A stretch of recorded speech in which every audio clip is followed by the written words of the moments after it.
The next step in the Solview Soldraw assignment with the machine block is to start adding dimensions. I'm going to share screen. Let's take a look at that. Now, we were already working on the section, so we might as well continue on that. Right now, you can see I'm in paper space. You do not put dimensions in paper space. You put them in model space. So I'm going to double click to open up that viewport. You can tell it's open because you see the front and X-ray up here. You see the view cube box over here. You can see it says left, which is kind of weird. X and Y are still at this intersection, so we know we're in the right UCS. Make sure that that viewport is locked. I'm going to zoom in a little bit. Let me jump back into paper space for just a second so I can push this view up. So we need to see that in order to do the dimensions. Go back into model space. Now, you want to change your layer. Make sure that the layer is not on hatch, but on what? Section dim.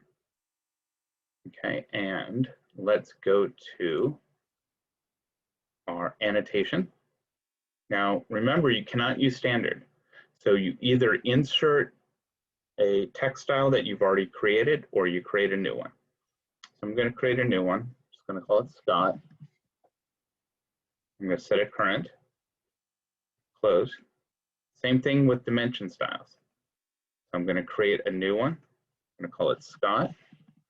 Click continue.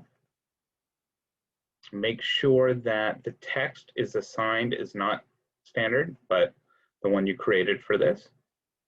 Primary units, it's going to be 3 decimal places. Nope, 2 decimal places. Okay. Click OK, set current. We're good to go. So I'm going to put my first dimension in, linear, and I'm going to do this 3.25 from the bottom corner to the center. So I want to make sure my object snaps are set to just those things I need. I need endpoint, I'm going to need the center of the circle, I need the quadrant of the circle. So turn those on, go from there to the quadrant, and wow, that's really tiny. So let's make that a little bigger. Go to our dimension styles, modify. Do not change these numbers in the text. Do not change the height of the text, even though it seems like that's what you do. There's 15 different dimension settings, and if you change one of them, you have to change them all. Instead, there's one universal switch. Under fit,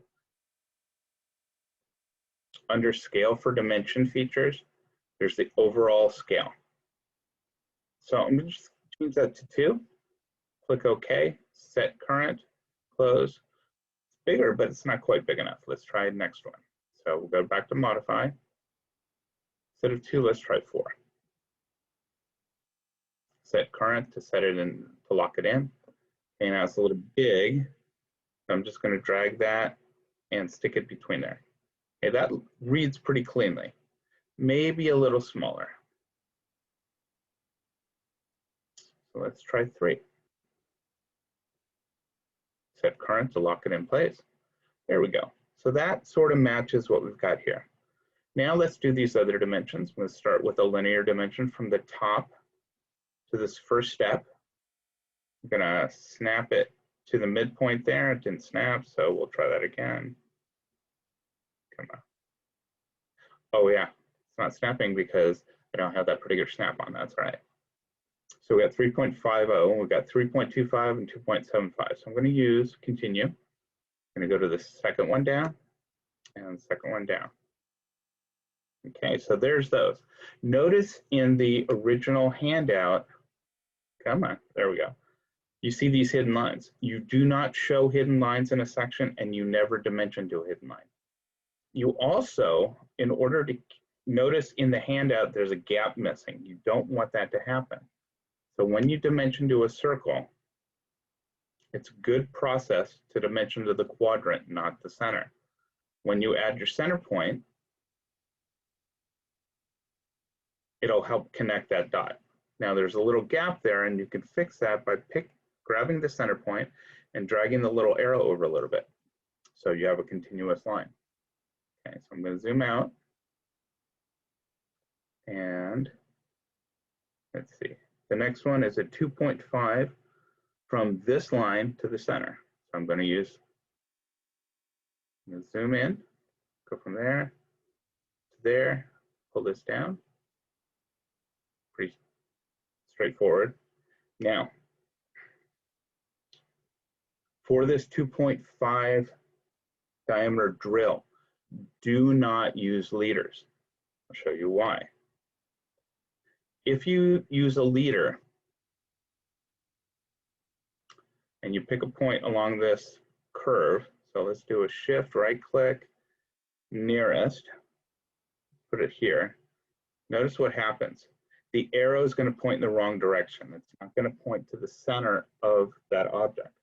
So you're going to use diameter dimension. That way, when you pick that circle, no matter where you place that dimension, that arrow is always going to point to the bullseye. So I'm going to sort of eyeball it, line it up. Now this says diameter 2.50, but you want it to say drill. How do you do that? Remember that you double click on the dimension, go to the end, and just type the word drill. Now notice how these numbers all look weird. They look shadowy. That's actually a function of the visual style. So I'm going to change from X-ray to 2D wireframe. That will make these all look nice and sharp. See what other dimensions we have. Okay, we've got a 3.00. So I'm just going to do, we don't want quick dimensions. So I'm going to go from the top to this first step, pull it out here. I'm going to change from continue to baseline. That one, hit escape. I've got 2 dimensions here. So let's zoom in a little bit, pull over so I can see them both. There we go. Start with a linear dimension from this end to where that angle starts, come up, change from baseline to continue, go to the next step. Now make sure that you don't pick down here, but you actually pick at the top. Hit escape to finish that. And then I'm going to use baseline.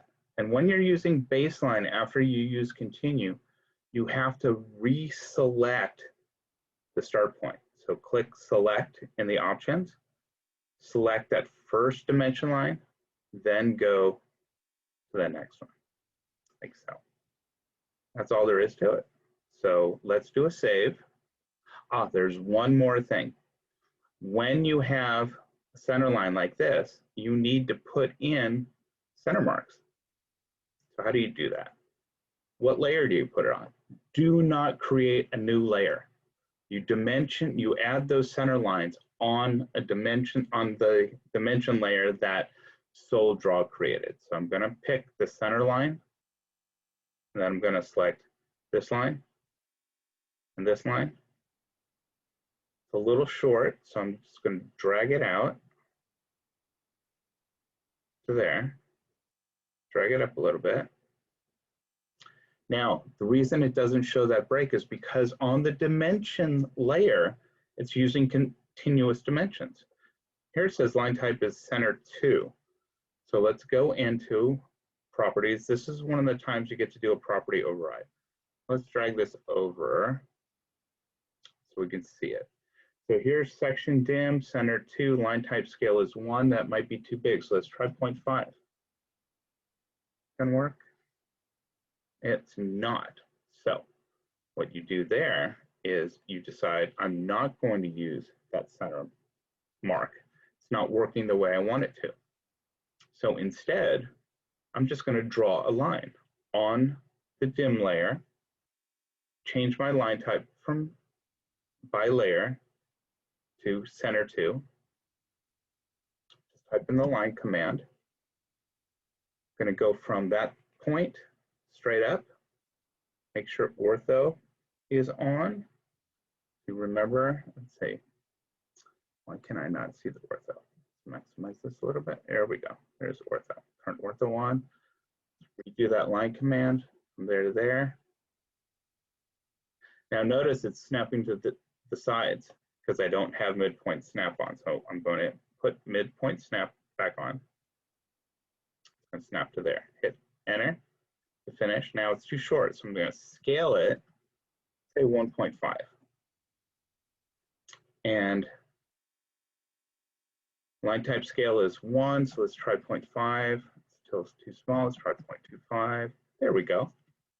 That's what it looks like. So sometimes you do have to do a property override, but only use it sparingly. Let's get rid of that. And let's get rid of that. Zoom out a little bit. Change from model space to paper space. Now, because this is a section, in paper space, you need to add some text. So I'm going to go to the Home tab. I'm going to change my layer from section dim to my title block. It's a good place to do it. I'm going to go back to annotate. I'm going to use my Scott font. I'm going to use single line text. Pick a point right here. Let's start with 0.2. I'm not sure how tall it needs to be. Angle rotation 0. Make sure my uppercase is locked on. I'm going to say section colon A-A. Pick out here. Hit enter. Enter. That's pretty good. We're going to add the section cut in the top view, but we'll do that as a separate tutorial.